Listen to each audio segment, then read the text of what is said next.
Hi there and welcome back to my channel. This is Sean, the Honest Book Reviewer. This video is all about October reads, each book I read for the month. I'm not going from the first book to the last book, but I'll go through different categories, just like every other monthly review video for this year. No further delay, let's start now. The first section is classic reads. So for each month, I have a random picking program that selects 2 classic books to read. I'm talking about classics, not modern classics. Out of those 2 books, I choose one to read. In October, I read the classic epic poem, the Iliad, written by Homer. Now, interestingly, I did find out that some people aren't even sure that Homer existed. And if he did exist, they're not even sure that he wrote the Iliad. Some people think the Iliad is written by a number of people, and maybe written much later than people think Homer wrote this poem anyway. But anyway, let's get down to what I thought of this epic poem called the Iliad. Well, it is epic in scope. It's got great battles, it's got many characters, so many characters it's hard to keep track of them all. It's so hard to know who they all are. I mean, some people pop up and they die straight away.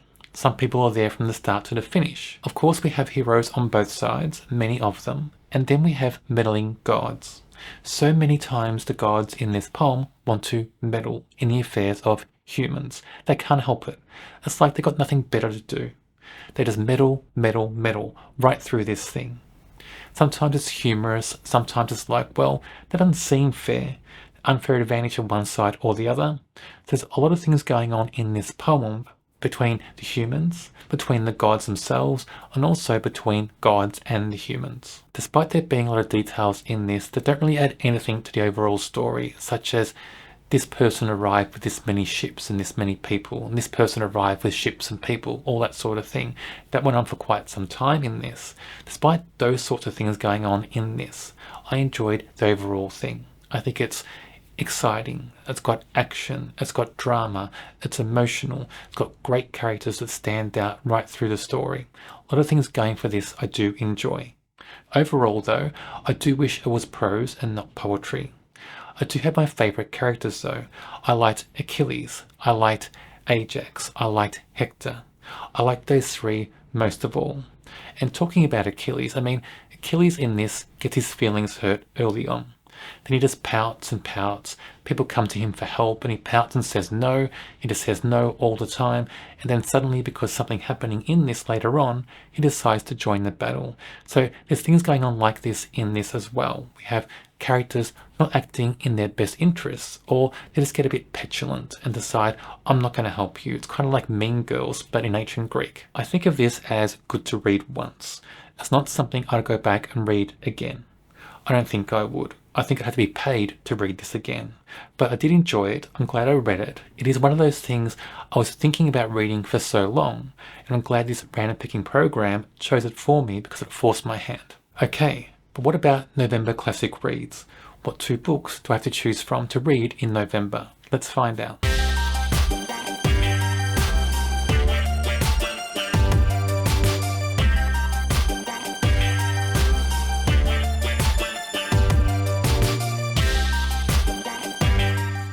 The first is Phantom of the Opera. Now straight away, what I think in my mind is that song from Phantom of the Opera, the famous song sung by Marina Prior. I think of that straight away. I'm not going to sing it for you. I won't torture you with that. But I'm interested in this book. I may read this. What about book 2?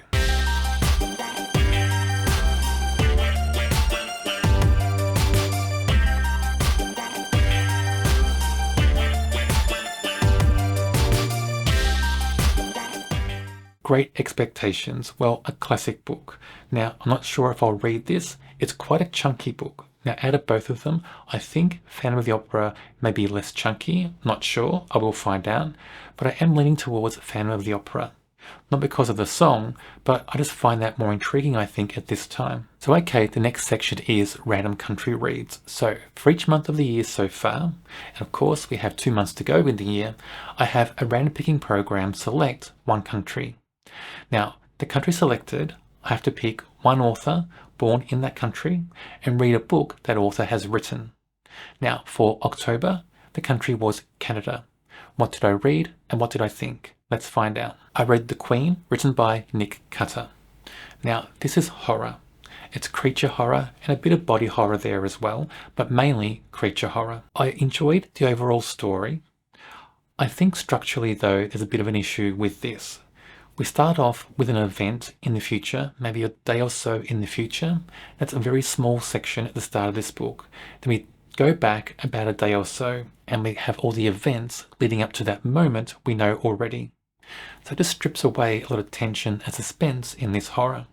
Now, this is a type of horror, I think, that just opens up to wanting tension and suspense. I think creature horror wants that sort of thing. And knowing what's happening in the future in the book just takes that away. So for me, structurally, something's wrong with that. I think just take that little bit at the front away. We don't know what's going to happen. Then we think, is our protagonist going to survive? What's going to happen? Because you just assume so many things because you already know something in the future.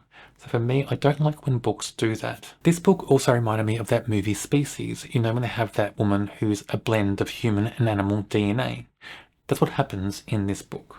We have scientists who are blending, experimenting on, human embryos, I think, and animal DNA, merging the two. That's the basis for the horror in this story, the creature horror. I do think this is a great creature horror though, in that it's quite shocking in some parts, quite visceral. We have some gory parts. We have things going on that are well done in this horror. But again, the tension suspense is a bit dimmed because we know what's going on early on in the story. Behind all the creature and body horror, we have some social commentary.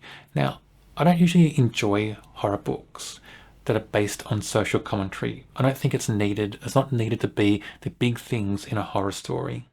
It is pushed down to the background in this book, but I do kind of enjoy the way it's done. It discusses things about race and class, identity, all that sort of thing. It also discusses that concept, that notion that people investigate and care about crimes that happen to certain people. Look, the book isn't amazing. It's a decent creature horror, a decent body horror moments going on there as well. It's structurally a little bit of a structure error, I think, at the start. The rest of it is fine. Some great moments, some moments that are visceral, moments that are shocking, some social commentary peppered here and there that did work well for me, and different other things going on in the story as well, with some good characters, decent characters in this decent horror.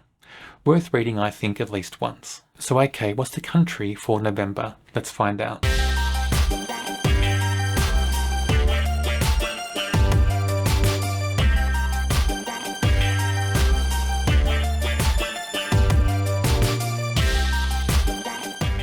So Spain.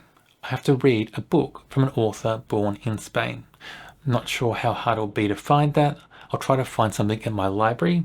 I'll see how I go during November. Now for the monthly prompt read. So for each month of the year, I have a prompt.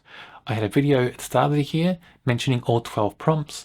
Let's remind ourselves what the prompt is for October. Embrace the eerie vibes of October with a book that's a little spooky, mysterious, or atmospheric, without diving too deep into horror. The must-read was The Haunting of Hill House.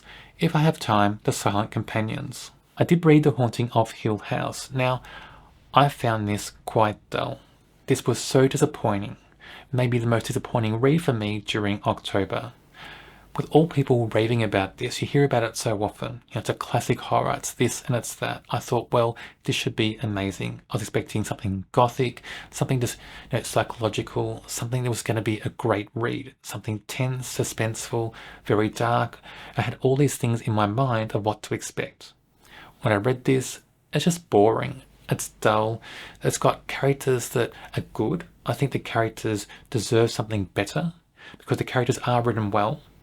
But the book itself is just a snooze fest. I don't know what people think when they read this and think it's wonderful. Do they think it's wonderful because possibly it's used by other people as like early structure of what these type of horror stories should be, like haunted house horror? Because this house didn't seem very haunted at all. Unless you think about Mrs. Dudley, who's like the cook and the housekeeper who appears. She's a bit atmospheric. She feels like she could be a ghost haunting the place because she acts like it. She acts a bit spooky. With her things saying all the time, I serve by this time, I clean up by this time, I leave by this time. It's repeating things she says during the book. That character, for me, is the most standout character in this book because she has a bit of atmosphere and is a bit chilling in a certain way. Everything else, I think, is just a snooze fest and quite boring. And the dialogue in this book, I mean, it's dialogue that just goes in circles. There's so much dialogue that means nothing to the story and goes nowhere. I'm not sure why it's there. I'm not sure why this book is celebrated so much. But for me, disappointing read, maybe the most disappointing book I read during the whole month. What about the prompt for November? Let's remind ourselves what that prompt is. Choose an historical fiction book or a memoir that explores a significant moment in the past, whether real or imagined. The must-read for November is The Rose Code. If I have time, The Paris Library. Now for the random bookshelf reads. So for each month of the year, I have a random picking program that selects 6 books for me to read from books I own on my bookshelves. I need to read or try to read those 6 books during the month. I have to say during October I read 5 of the 6. Didn't have time to read the 6th book. I'll try to get that before the end of the year, I'm not sure. I'll try to. But what did I think about the 5 books? Let's find out. The first is A Dark Matter, written by Peter Straub. Now, this is a kind of horror.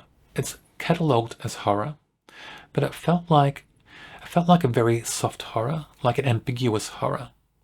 There's more suggestion in this book of things going on than seeing things going on. I think of it more like a dark fantasy in some ways as well, not just a strict horror. So this book is a bit strange in its tone, its feel, and what genre it fits into. Structurally, the book is okay. It is a slow burn book, but it's more slow than slow burn. I mean, it is very slow in parts, and I think some parts are far too long for the story. This is character driven as well, but I don't think all the characters are that well written. Some are. But for me, the standout character is not the protagonist. That's a bit strange anyway, but for me the standout character is not the main character, the main narrative voice. Basically this book is about, we have past-present split. And in the past something happened during the characters when they were at university or college. And this guy now in the future, he's a writer, and he wants to write a story about what happened those decades ago. And he wants to write about his friends, even his wife was there. And he wants to get to the truth of what happened because nobody who was there will say what happened. He wasn't there. And basically his wife, who wasn't his wife then, but his wife and his friends, they were under the influence of this kind of campus guru who was all about the occult and rituals and things like that. And they were going to perform some sort of ritual to bring forth a demon or something. Then something happened, and one of the friends ends up being dead.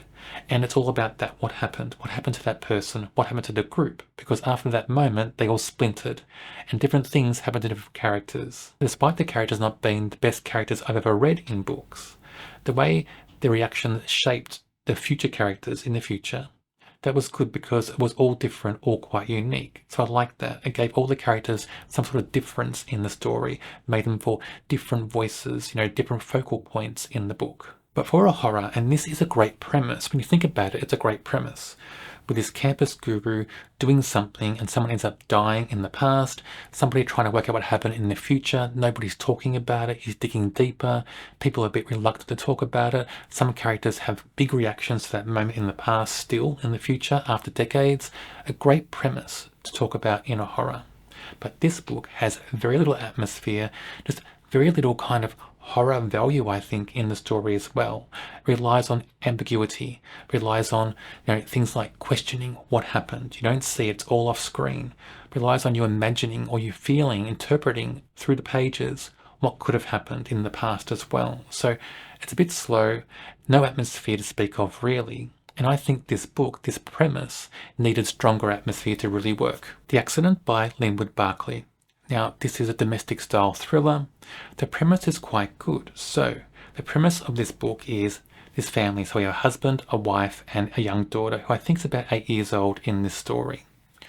The wife goes off one night and doesn't return. And we find out later on, quite soon, that she has been in an accident and she's dead now. And presumably, we're told she was drinking, she was drunk driving, and she was the cause of the accident. And this is a very domestic style thriller, so in suburbia, and people have feelings about that as well. And this guy, he's kind of almost mistreated by some people because of what they think his wife did, and different things about that going through the story as well. But anyway, putting that aside, a great premise, and this guy now is trying to work out what happened, take stock of his life and move forward as well.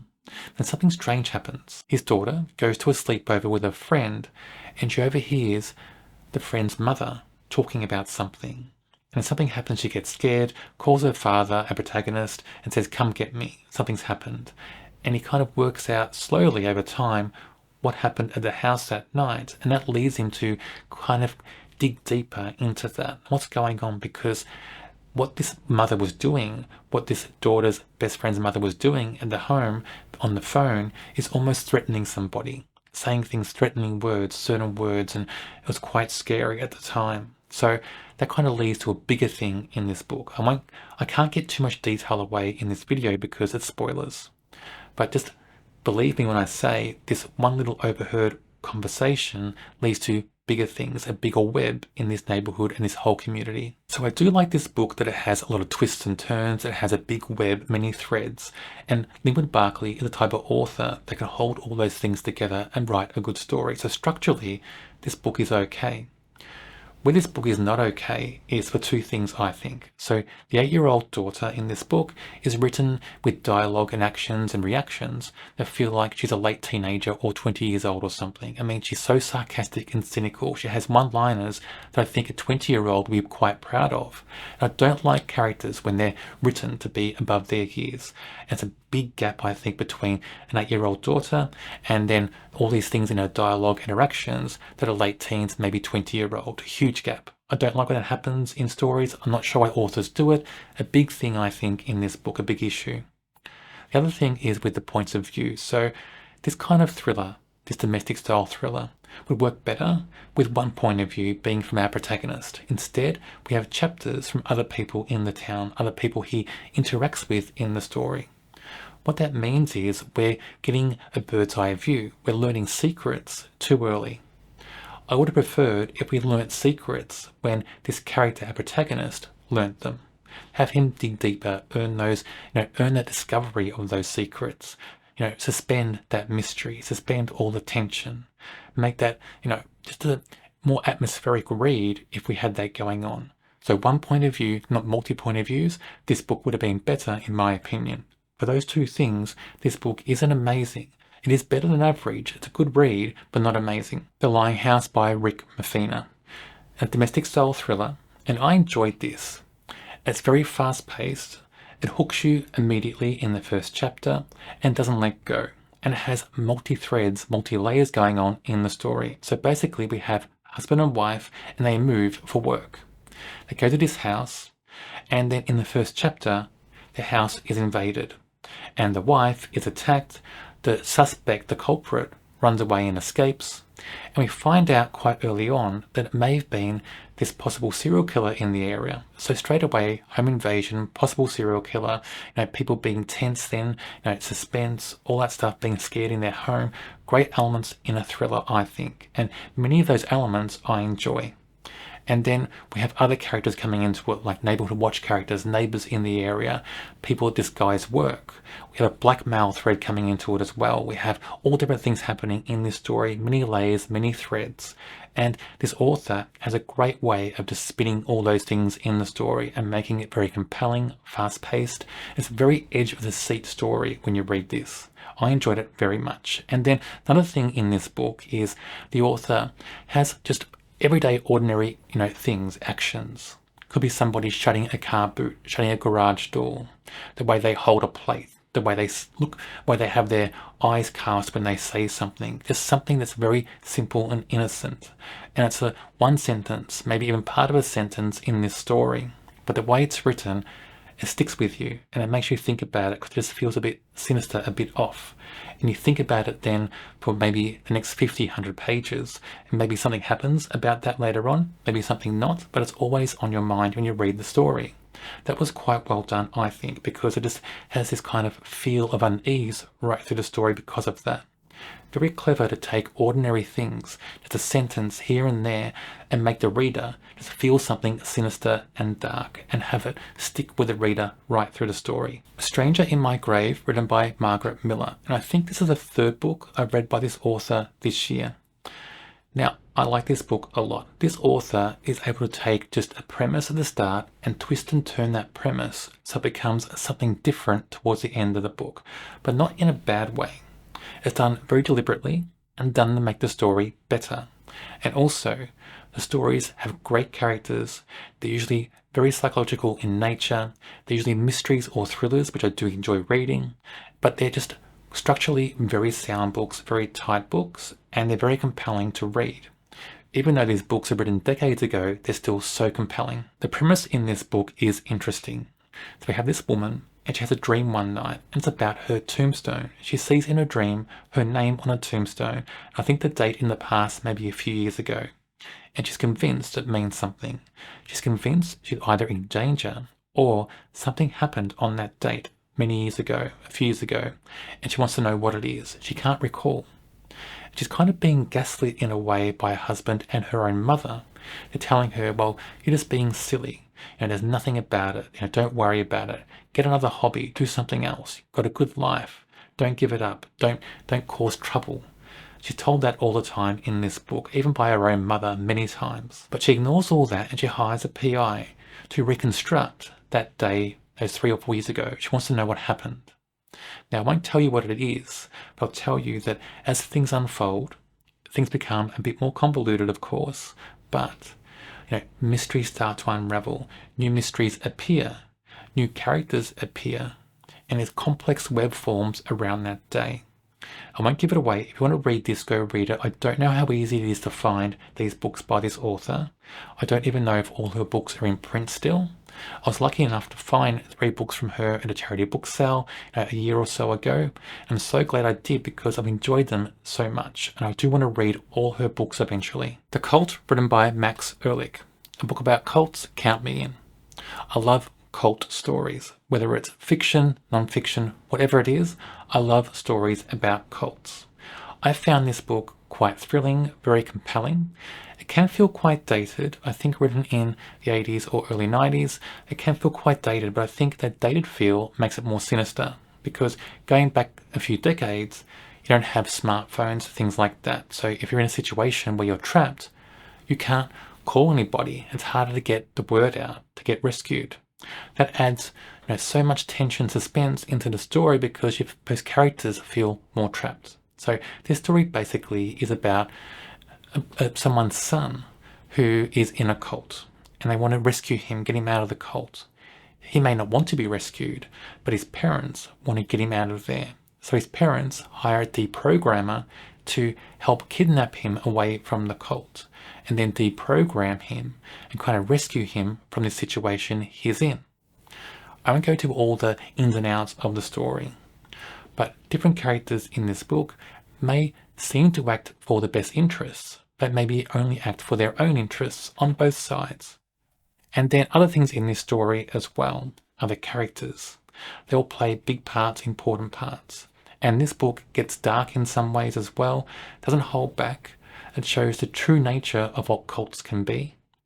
Vulnerable people being, brainwashed in a way to join a group, to cut off all ties, all that sort of thing. It's explained so well in this story. We get in the heads of characters joining cults, of cult leaders, of family members on the outside, of people trying to help deprogram, all that sort of thing. We get in the heads of all those different characters and it works so well. I enjoyed this read. It's very thrilling, very compelling, very eye-opening as well because this sort of thing still happens today, so it's quite sinister feeling for that. I think you can take this book and relate it to modern times as well. So for me, a great read for the month. So okay, what are the 6 random bookshelf reads for November? Let's find out.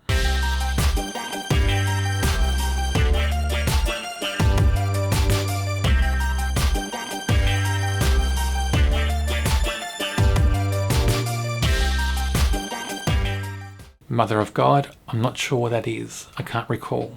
Whether it's a fantasy book or a thriller or a sci-fi or a horror, I'm not sure. I'll find out during the month. Okay, book 2.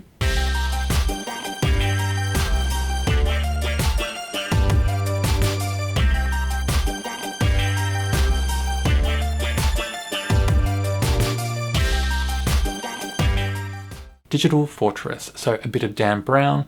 I can't recall reading this. I think I may have read this a long time ago, but I'll read it again during November. I'm not sure what to think about it because I do like some Dan Brown books, but I'm not sure about early Dan Brown. I'll find out anyway.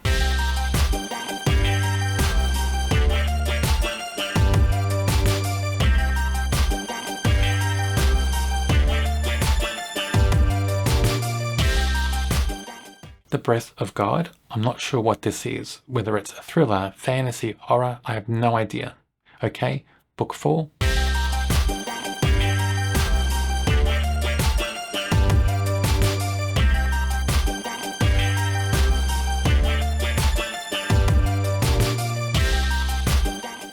Death Descending. Well, it kind of sounds like maybe a war book, an action book. I'm thinking along those lines. I'll find out during the month anyway. Okay, book 5.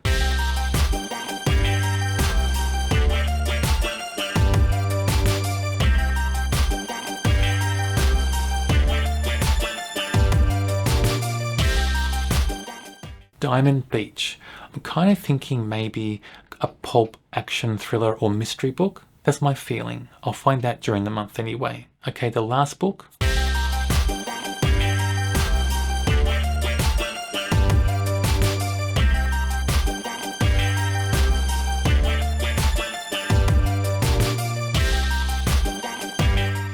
Shadow Chasers. I'm thinking maybe horror, possibly a thriller like a spy thriller or a conspiracy thriller. It's one of those type of things anyway, I think. I'll find out during November. They're the 6 books chosen for me to read from my bookshelves for November. This section is all about ARC reads for the month of October. During October, I read 4 of them. What did I think about them? Let's find out now. The first is A Ghost Hunter's Guide to Solving a Murder, written by F.H. Petford. It's meant to be an historical, cozy mystery. It is historical. There's a mystery there. I wouldn't call it a cozy mystery. This book ended up feeling like an historical spy novel, an historical espionage novel with a mystery there to solve as well. Didn't feel really like a cozy mystery book to me. It started out with that feeling, it started out quite good. The protagonist inherits a hotel from a dead aunt, and in this hotel there are ghosts, and also in this hotel work certain mediums. And the idea is that most people come to this hotel to, connect with dead people. They book sessions with mediums and connect with dead people. Some people go there as well to kind of investigate the ghosts at their hotel. And our protagonist, we're told, is a medium as well. So I thought, okay, we're definitely going to have paranormal things going on. It's going to feel like a cozy mystery. It might be quite interesting.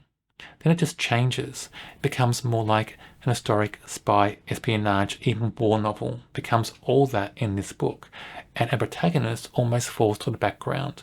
We have point of view chapters from other characters, one being, I think, a police detective or a police officer, and one character being a solicitor.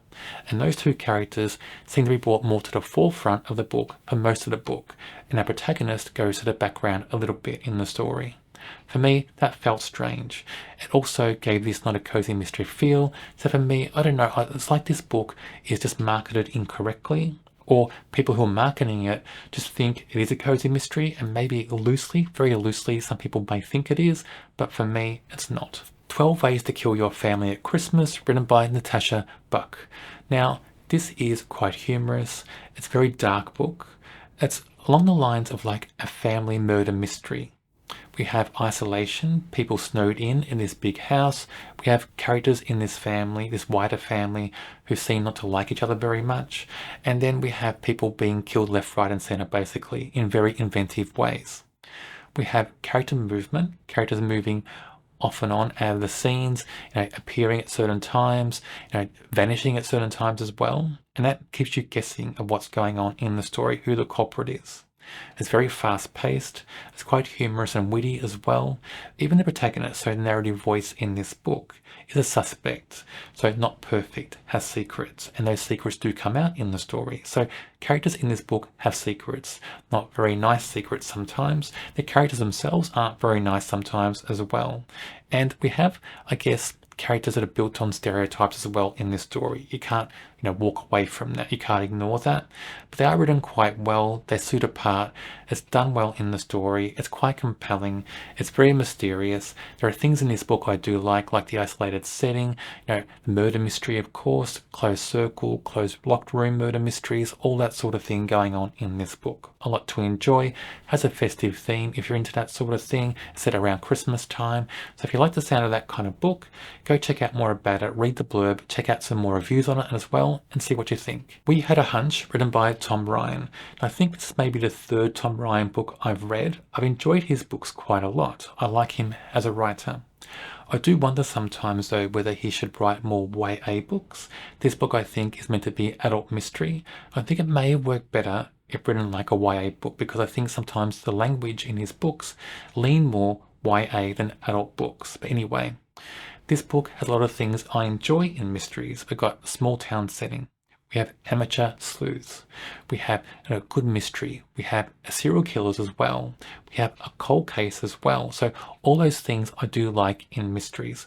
I like a lot of those things in many books anyway, but especially in mysteries. And the reason I think this is more YA skewed than adult fiction is it kind of felt like a CW drama. It had that tone and feel. Now, think that TV series Nancy Drew. It had that kind of feel to it in this book. It really did for me. But structurally, this book is pretty good, and some of the characters are pretty good as well. There's some little weak points here and there in them, but in this book, I enjoyed the way that as the past and present timeline was brought about in the story, I enjoyed how other characters came into the mix as well, and with those characters, other secrets are revealed, and it makes all the characters in this book, or the main characters, start to doubt what happened, start to doubt things they were so sure of in the past. So I like the way that's structured in this story.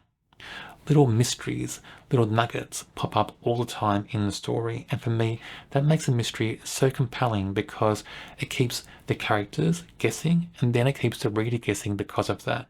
So well done in that structure. I enjoyed some of the things about the characters very much. I think structurally the mystery is pretty good. I just think, language wise and just tone and feel wise, this book should have been marketed, maybe written more for a YA audience. King's Sorrow, written by Joe Hill. It's a horror, and I think of this as more fantasy horror as well because it involves dragons. And so dragons, I think, fantasy. But there are very many dark moments in this story as well. And it's a horror kind of set in modern times, almost like an urban horror as well going on in this story, contemporary horror, a lot of different elements playing out through this book. Structurally, this book is good, and I like the use of folklore horror, even folklore horror in this story as well. I do like that, and I like the start of this book very much. The start and the build up to the horror moments when we first meet this dragon entity. That's very well done in the story, and how the characters react to that as well when it happens is done well. I like that in the story, but the big thing, the big drawback about this book is going to be the length. The version I had as the ARC read was about 800 pages or so. So if that kind of page length troubles you, maybe you'll have second thoughts about reading this. And I think this book is longer than it should be. It is an example of a book that's chunkier than it should be because there's filler in this story. There are some scenes that are there just because I don't know, because the author wants them there.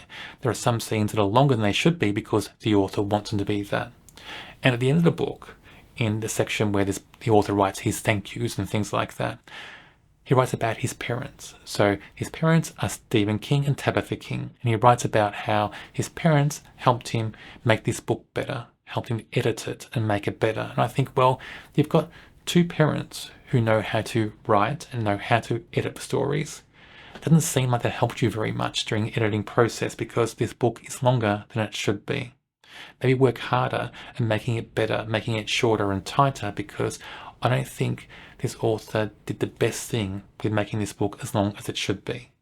It is a good story, a great premise, some good characters, some great moments in this story. You can't, give credit where credit's due because there are great things in this book.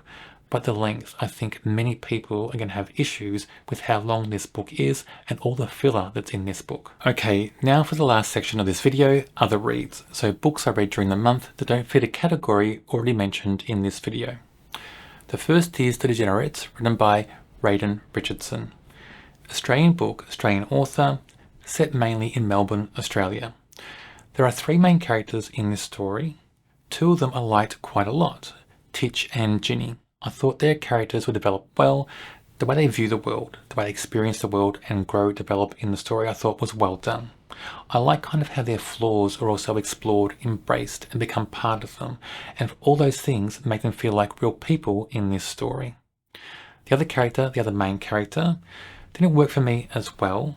That character's tied up in more magical realism kind of thing, and for me, it just didn't work so well in the story. It made this book kind of feel like just not one book, not one coherent book. It felt like a couple of books stitched together, but that stitching is a bit frayed and a bit loose, doesn't hold together that well.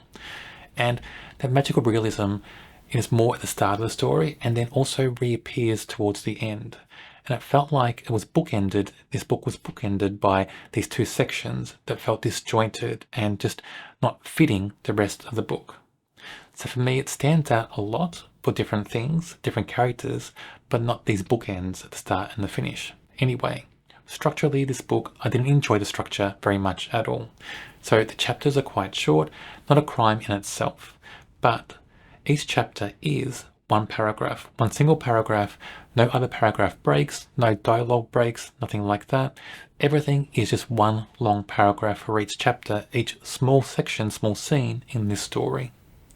Some of those chapters may run 2 or 3 pages, some chapters 1 page, but it's always one paragraph with no breaks in the paragraph structure. I don't like experimentation in structure at all in stories anyway. When I see it, I think, why? Why did the author do this? What's the purpose? What's the author trying to convey with a structure change, with experimenting in the structure in that way? Is a general audience, general reader, going to embrace it and applaud it? I don't think so. Is the author hoping that critics or academics or somebody out there will applaud it? Well, maybe so, but who is that structure experimentation for? What type of reader? I don't know. I just think, when I see it, I think this book is alienating general readers. I think a reader picks a book up and doesn't want to bother with all this experimentation. They don't want to work that hard when they read a book. They want to enjoy a good story. And the story could have been much better without all that going on in the book. Margot's Got Money Problems, written by Ruthie Thorpe. General fiction. And the thing is that I didn't connect with the protagonist in this book. Not a terrible thing. Maybe the book just wasn't written for me as the intended audience. That's possible. But just that lack of connection just makes me think less of the story overall. You can't help that. It just happens. So in this book, Margot, our protagonist, is a late teenager and she has a baby. And she's got no plan for the baby. She's living in a shared flat or apartment, and her flatmates don't like the baby being there because the baby is making noise, they're trying to study or work, whatever, and they see it as disruptive for their own lives. So that's an issue there. What we find is Margot has no overall plan. She's got no plan for her life. She doesn't kind of know what to do with herself. Doesn't know how to, care the best for her baby either, it seems. She feels very naive in this story, and I do wonder how the character is written because for me, she just seems too naive for her age. But despite me not really connecting or engaging with Margot as a character, there are other characters in this book I do engage with for different reasons. So Margot's mother and also Margot's estranged father. Those characters, they are larger-than-life characters. They're bigger than they would be in real life. They've got big personalities and they're not always nice characters, but they're engaging for different reasons in the story. Whether it's a bad reason or a good reason, they are engaging. And they do make this book better. So for me, there are good characters in this book. The author is definitely showing she knows how to write good characters. Structurally, there's nothing really wrong with the book structurally. I just think that lack of connection I had with the main character and that feeling the character is written in a way that I think is a bit forced. The character feels more lost than the character should be in real life. Just had issues for me when I read this story. Under the Surface, written by Diana Urban, so a YA thriller.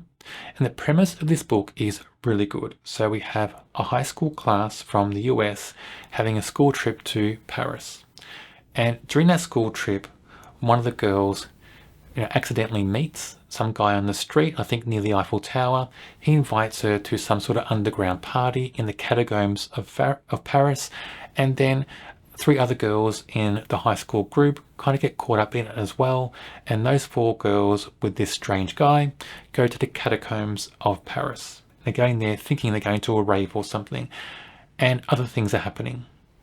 I won't tell you what the other things are, but a great premise. And what makes this an okay book. It's not amazing, but there are moments that are really good.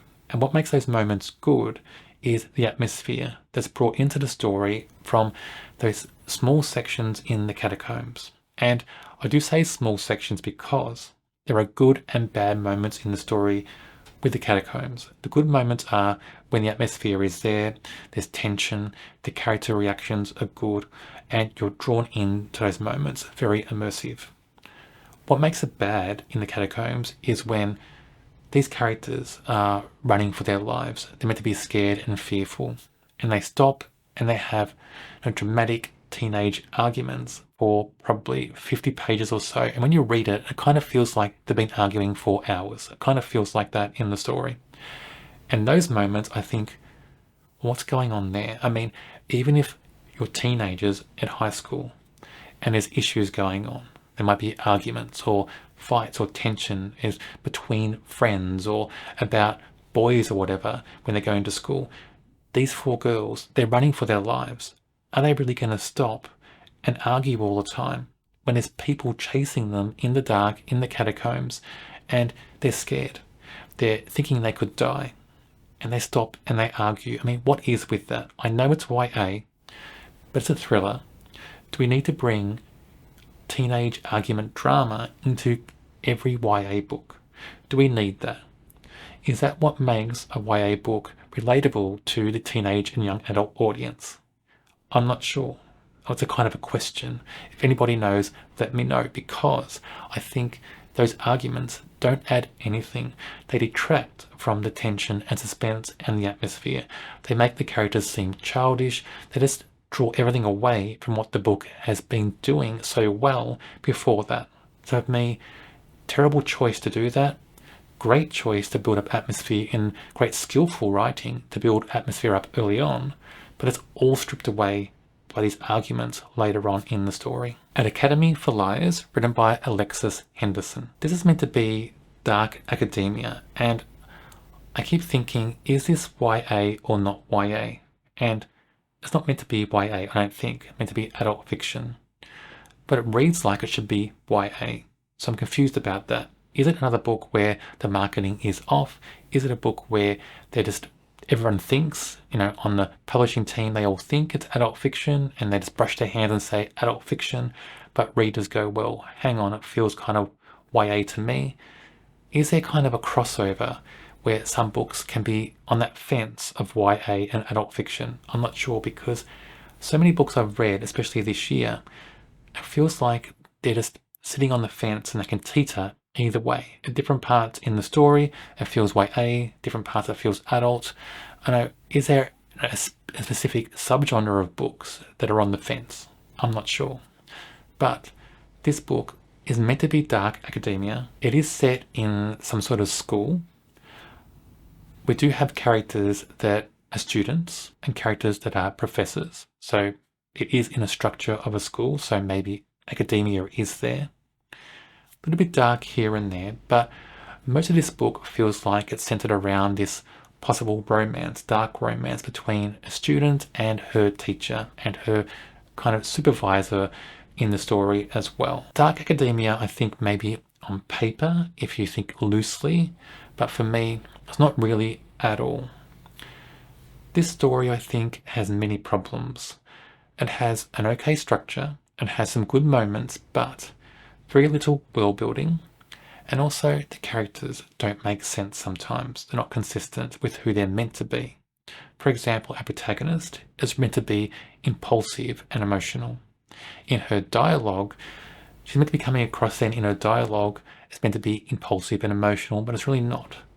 In her observations and what she says, it's more like she's very studious, she's very observant, she's very calm, and she thinks things through.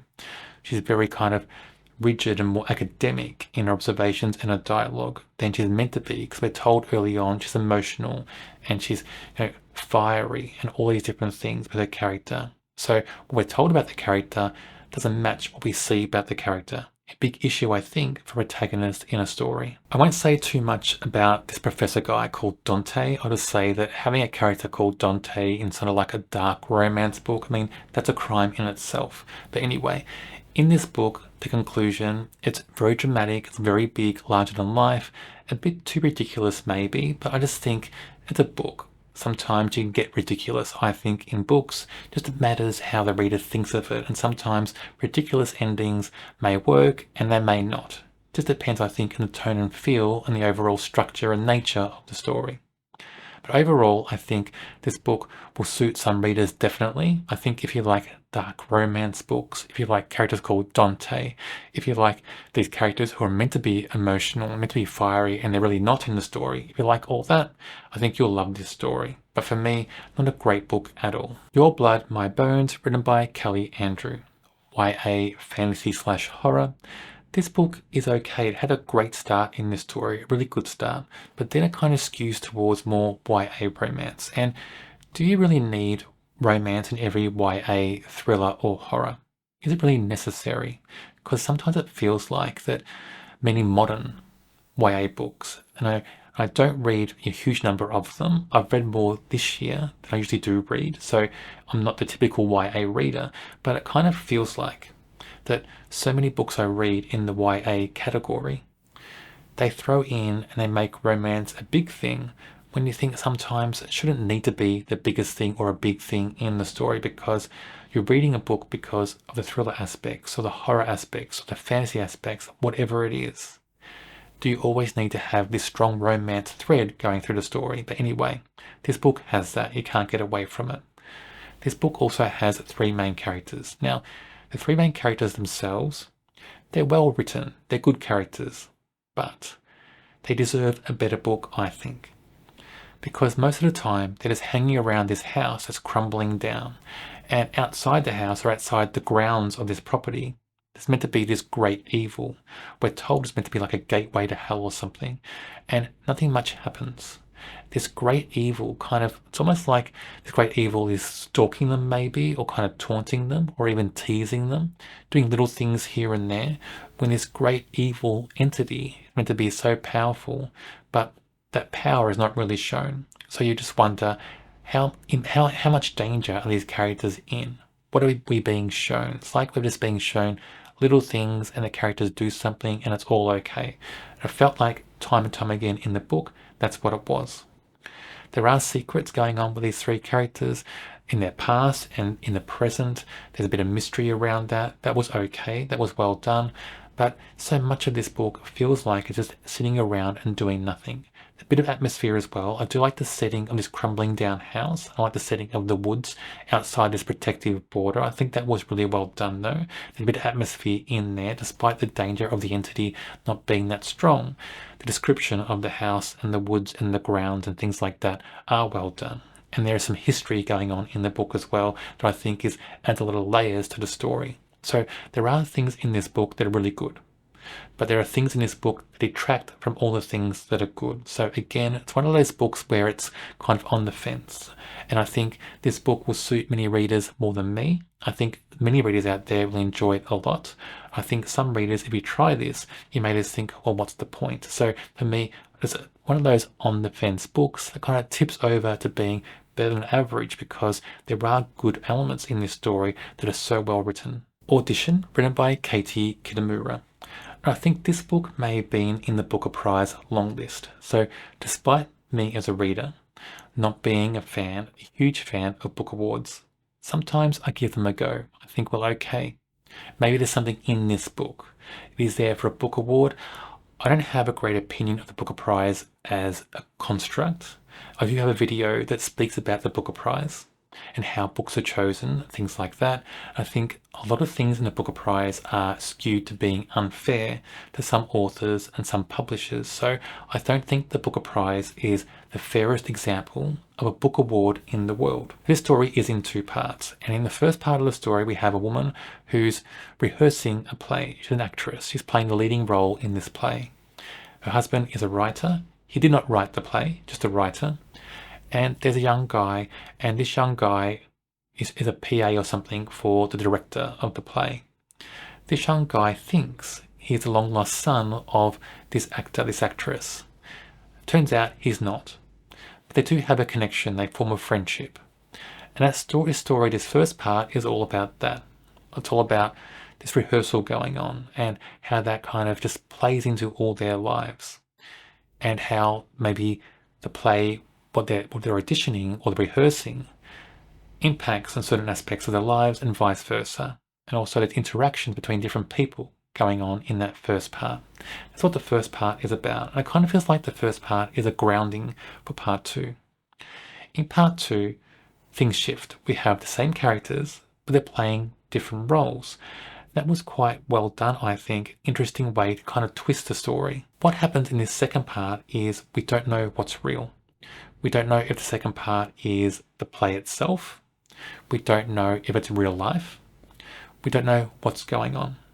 We don't even know if our main character, our protagonist, being the actress, if she's seeing reality. So if it is real life, we don't know if what she's seeing is really what's going on. We don't know if she's seeing things clearly. There's hints in the second part that maybe she's suffering from dementia or something. There's all that playing in that second part of the book. It made it quite interesting because it's kind of like reality is turned on its head time and time again in that second part of the story. It makes you wonder about the first part as well. It's like this loop going on.